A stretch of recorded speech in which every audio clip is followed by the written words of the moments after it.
Bonjour Dominique Roux. Bonjour. Merci d'avoir accepté l'invitation du Républicain Lorrain, ici au cœur de notre rédaction à Voipy. En complément de notre journal et de nos éditions numériques, cette émission donne la parole à nos lecteurs, que nous avons sollicités dans nos colonnes et en ligne. C'est également l'occasion, 4 jours après le premier tour des municipales, de faire un bilan de la campagne, de votre campagne. C'est donc une triangulaire que les électeurs auront à arbitrer au second tour. Vous étiez arrivé en tête, je le rappelle, dimanche dernier, en tête avec 35,68% des suffrages, juste devant la liste de Marie-Jo Zimmermann à 34,24% et celle de Françoise Grolet à 21,31%. Ce portrait, Dominique Roux, pour commencer, que le Républicain Lorrain vous a consacré en début de semaine, 25 ans dans l'opposition, puis ce mandat de 6 ans, qu'a appris le maire sortant PS que vous êtes de l'exercice du pouvoir depuis 2008 ? Eh bien, on y apprend une certaine humilité déjà, parce que les choses ne vont pas toujours aussi facilement qu'on l'imagine. Et puis en même temps, eh bien, beaucoup de confiance en moi, parce que les résultats obtenus ont été assez spectaculaires, dans la mesure où j'avais un projet qui était assez approfondi, j'avais eu le temps de le préparer, si je puis dire, à la fois dans l'opposition et quand même dans la majorité de Jean-Marie Roche, pendant 6 ans. Et j'ai effectivement évolué. Je suis maintenant un maire sortant, c'est-à-dire un maire qui a confiance en lui parce qu'il sait ce qu'il a à faire d'une façon beaucoup plus concrète que simplement en théorisant un programme. Vous teniez hier soir au cloître des Récollets une réunion publique, après avoir fait du porte-à-porte, notamment avec la ministre de la Culture et de la Communication, Aurélie Filippetti. L'abstention est aujourd'hui le premier parti de France. Pourquoi ce désintérêt pour la politique à Metz, où la participation n'était que de 49,92%? Alors, on a un problème à Metz spécifique depuis longtemps, puisque la participation à 50%, c'est le lot de toutes les élections municipales depuis longtemps. Et malheureusement, ça n'évolue pas. Ce qu'il y a de grave, c'est que ça évolue dans le mauvais sens dans le reste du pays. Et donc, je prends ma part de responsabilité dans cette situation. Il est vrai que ce chiffre nous indique tout simplement que nous n'arrivons pas à intéresser les gens à leur propre vie, puisqu'il s'agit de transport, il s'agit d'école, il s'agit de cantine, il s'agit de culture, il s'agit de la vie de tous les jours. Et je dirais que les gens s'y intéressent à leur vie, mais ils ne font pas le lien, et c'est certainement de notre faute, à nous les responsables politiques, ils ne font pas le lien entre leur vie de tous les jours et ce que nous avons à décider qui les concerne directement. Lors du Conseil des ministres de mercredi, François Hollande a rappelé qu'il convenait d'entendre les Français quand ils s'expriment et même d'ailleurs quand ils s'abstiennent. Craignez-vous que le vote de dimanche devienne celui davantage du mécontentement, de la sanction contre le gouvernement que celui d'un choix local ? Alors, on aurait pu le penser, puisque dans l'ensemble du pays, les maires sortants, membres du Parti socialiste, ont vu leur performance chuter par rapport à 2008. Il se trouve qu'ici à Metz, c'est le contraire. Je suis une exception et j'ai eu davantage de suffrages qu'en 2008, alors que les communistes n'étaient pas avec moi, faisaient une liste séparée qui a fait 3,5%. C'est bien que je constate que les Messins, bien que, comme tout le monde, ils soient touchés par la situation nationale, ont considéré que garder le maire sortant était tout de même une bonne solution, puisqu'ils m'ont mis en tête en me donnant davantage de voix qu'en 2008. Et donc je les remercie, parce que c'est une performance qui a été observée de toute la France, qui a été signée dans la presse nationale. Je pense qu'effectivement, malgré en quelque sorte le vote sanction national, ici, nous avons pu, quelque part, engranger le résultat du beau contrat de 6 ans qui vient de s'écouler. Première question justement d'une de nos lectrices, il s'agit de Marie, sur un des sujets clivants de cette campagne. Pourquoi pensez-vous que Metz a besoin d'un palais des congrès? Alors, le palais des congrès, c'est simplement un moyen d'engranger l'effet Pompidou, c'est-à-dire de faire venir à Metz des touristes d'affaires, des touristes qui dépensent de l'argent dans les hôtels, dans les restaurants, dans les commerces. On évalue ça à peu près à 15 millions d'euros par an, c'est très important. Nous avons les moyens de le faire.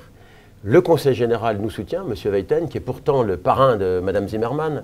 Nous avons tous les chefs d'entreprise, à savoir la Chambre de commerce et d'industrie, M. Philippe Guillaume et les autres qui mettent de l'argent dedans. Nous avons Metz Métropole, avec M. Jean-Luc Boll, président de Metz Métropole, qui est également un soutien de Mme Zimmermann. Je n'arrive pas à comprendre qu'il n'y ait pas unanimité avec tous ces appuis. Et effectivement, nous avons besoin de faire travailler nos enfants, de faire travailler les Messins. Et ce palais des congrès est le complément indispensable du centre Pompidou. Il était d'ailleurs prévu par Jean-Marie Roche dès 2004 et nous allons le mettre en œuvre tranquillement avec les moyens qui sont les nôtres.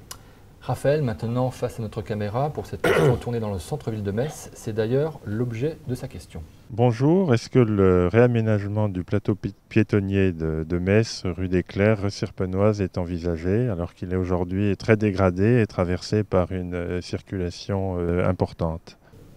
Question très importante. Avant de commencer ce réaménagement du plateau piétonnier, qui bien entendu est prévu, eh bien, nous avons commencé par faire disparaître l'essentiel des lignes de bus qui traversaient la rue Sirpenoise et la rue des Clercs en mettant en place le projet Métis. Et tout ça est articulé. Il fallait déjà que les bus ne passent plus par la rue Sirpenoise et la rue des Clercs, sauf la ligne 3, qui permet quand même, pour ceux qui ont des difficultés de marche, d'accéder dans l'hypercentre du côté de la place d'Armes. Mais bien entendu, nous allons refaire le plateau piétonnier maintenant que la circulation est relativement apaisée dans les rues piétonnes, puisqu'on peut dire que maintenant, on a un bus toutes les 12 minutes, alors qu'avant, on en avait un toutes les 2 minutes. Georges se demande comment, avec le désengagement progressif de l'État, il est possible que les impôts et la pression fiscale n'augmentent pas à Metz. Alors cette question est fondamentale. L'État veut nous faire partager sa misère parce que la France est en grande difficulté et doit trouver les moyens de son rebond. C'est un problème national et personne n'a une solution idéale. Et donc l'État, effectivement, déjà depuis 2 ans, eh bien, nous fait comprendre qu'il va diminuer les dotations. Nous prenons des mesures. Je vais vous donner un exemple. Il y avait ce matin dans le Républicain Lorrain une belle image du photographe de la ville de Metz, M. Leguet, qui quitte la ville. Il se trouve qu'il y a 2 photographes qui s'en vont. Eh bien, nous les avons remplacés par un photographe. Voilà un exemple d'économie qui est caractéristique. Il n'y a pas de difficulté de violence envers personne. Eh bien, nous allons faire des économies de tous les côtés. Et nous le faisons déjà en 2014. Nous l'avons commencé en 2013 pour contenir la pression fiscale au niveau très bas qui est celui de Metz, puisque je rappelle que malgré les critiques qu'on peut entendre ici et là, nous avons un niveau de fiscalité qui est un des plus bas de France. Ça a été reconnu par toute la presse nationale, dont Le Point, Capital, Le Figaro Magazine, etc. Une question d'une lectrice, elle s'appelle Nadège, elle s'adresse à vous une fois de plus sur cette tablette. Constatant qu'il y a une recrudescence d'agressions sur la ville de Metz, que comptez-vous faire pour pallier à ce problème? Alors, recrudescence d'agression, il y a un point qui est difficile en ce qui concerne la sécurité en ce moment à Metz, ce sont les cambriolages. Ils ont lieu en général en journée, principalement l'après-midi, et plutôt dans les maisons isolées. Et nous sommes en train de travailler avec le procureur de la République et le directeur des polices urbaines, c'est-à-dire la police nationale, pour y remédier. Mais globalement, donc une personne qui a un cambriolage chez elle, c'est 100% de problème. Hein. Mais globalement, le procureur, la police, et que ce soit M. Valls ou M. Guéant avant, nous indiquent tout simplement que la criminalité a une tendance à la baisse à Metz, de 35% depuis que je suis arrivé, c'est-à-dire qu'on est dans une ville relativement sûre, avec néanmoins des problèmes. La police municipale et la police nationale travaillent très bien ensemble. Nous avons en 2013 conduit 70 opérations communes, c'est-à-dire que la coopération est très bonne. Nous sommes, nous, les îlotiers, nous sommes sur le terrain, nous informons la police nationale. Et en ce qui concerne le banditisme, nous, c'est les incivilités. En ce qui concerne le banditisme, il s'agit de la police nationale et nous l'aidons à faire son travail avec nos caméras, avec tout ce qu'on peut savoir. Nous allons aller plus loin encore en sollicitant les comités de quartier pour que dans des conseils de prévention à la fois de la délinquance et des incivilités, nous ayons des informations qui remontent du terrain pour être plus efficaces sur ce plan-là avec la population. Sujet plus convivial avec Blandine. Donc que représente pour vous la vie des associations, la vie associative en général? La vie associative est le cœur même de la démocratie. J'en suis moi-même un pur produit, puisque j'ai participé à très nombreuses associations, parents d'élèves, syndicats, sport, etc. La vie associative à Metz est très très riche, il y a plus de 1000 associations, et nous avons marqué notre intérêt sur la vie associative, parce que c'est du bénévolat, c'est de l'action municipale, si je puis dire, bénévole, c'est-à-dire en bonne partie gratuite. Et grâce à ça, eh bien, la ville bouge. Eh bien, nous avons apporté des financements importants à la vie associative, des locaux, des moyens, et nous allons continuer à le faire, tout en étant extrêmement rigoureux, c'est-à-dire qu'il faut que les associations, en quelque sorte, nous fassent le bilan de leurs activités et montrent et démontrent en permanence qu'elles sont utiles à la collectivité, de façon à ce qu'il y ait un gagnant-gagnant entre la ville et ces associations. Phare et Paparazzi s'y exposent en ce moment. Jean-Louis s'intéresse à votre politique culturelle. Quelle est votre vision, votre stratégie pour le Centre Pompidou? Le Centre Pompidou doit trouver un équilibre entre ce qui est création, art contemporain de type paparazzi, c'est-à-dire une exposition originale qui a lieu exclusivement à Metz ici et qui sera ensuite déployée ailleurs et qui intéresse toute la France. Vous avez vu la couverture de presse extraordinaire de paparazzi. Et en même temps, être un lieu où on puisse venir un peu comme au musée avec la garantie de voir des produits officiels et beaux, si je puis dire.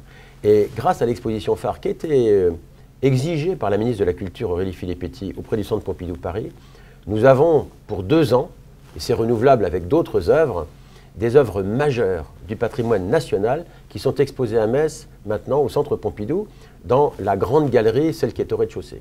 Ces œuvres, eh bien, vous les connaissez, c'est Fernand Léger, c'est Picasso, c'est Soulages, c'est Delaunay, des grands noms. Et quelque part, ce sont des œuvres majeures du XXe siècle, celles qui sont déjà homologuées, si je puis dire. Et donc, les gens qui sont un peu surpris par paparazzi, qui n'ont pas tellement le style à regarder par le trou de la serrure, comme ces photographes spécialisés, eh bien, pourront, en allant au Centre Pompidou, voir des œuvres majeures du plus grand intérêt qui sont reconnues et qui n'étaient pas exposées en permanence, en tout cas au Centre Pompidou Paris. Et j'ajoute que cette nouvelle donne, à savoir un musée semi-permanent et en même temps une salle d'exposition originale et en permanence renouvelée, est désormais le format du Centre Pompidou-Metz. L'année dernière, nous avons eu quand même, malgré les difficultés rencontrées par le Centre Pompidou, 350 000 visiteurs, ce qui est très, très important. Et depuis que nous avons installé phare, eh bien, nous avons repris un certain nombre de visiteurs et nous allons certainement dépasser les 400 000 cette année. Ce sera ma dernière question. Pourquoi feriez-vous, Dominique Gros, un meilleur maire que vos concurrentes le 30 mars si vous conservez votre fauteuil? Écoutez, je vais vous en donner quelques raisons. La première, c'est que je suis déjà en place et que les Messins savent à qui ils ont affaire. Et effectivement, si moi j'ai changé, eux aussi ont changé à mon endroit. La preuve, c'est les résultats. Et ils savent que la ville est conduite. J'ai eu la reconnaissance même de la bonne gestion, non seulement par la presse, mais également par mon prédécesseur, ce qui m'a fait plaisir puisqu'il avait une réputation de bon gestionnaire. Et j'ajoute que pour moi, la ville de Metz doit jouer en Ligue 1. C'est une grande ville. Et j'ai parfaitement confiance, je suis ambitieux pour la ville, hein. Je suis ambitieux pour cette ville, je suis confiant dans ma capacité à rester dans la catégorie des villes solidaires, et puis je considère que la fierté que j'ai pu donner à cette ville de Metz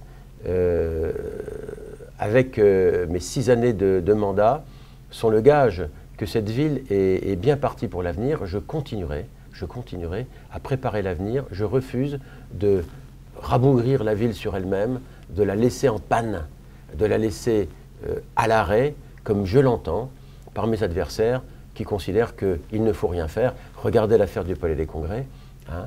Dans le même mouvement, il y a 3 semaines, c'était au présent, il fallait le faire.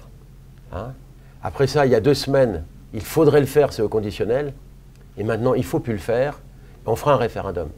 Qu'est-ce que c'est que cette façon de gérer une ville? Qu'est-ce que c'est que de mener une campagne où on change 3 fois d'option par rapport à un objet qui est entièrement porté par l'ensemble des forces économiques de la région, y compris ses amis politiques?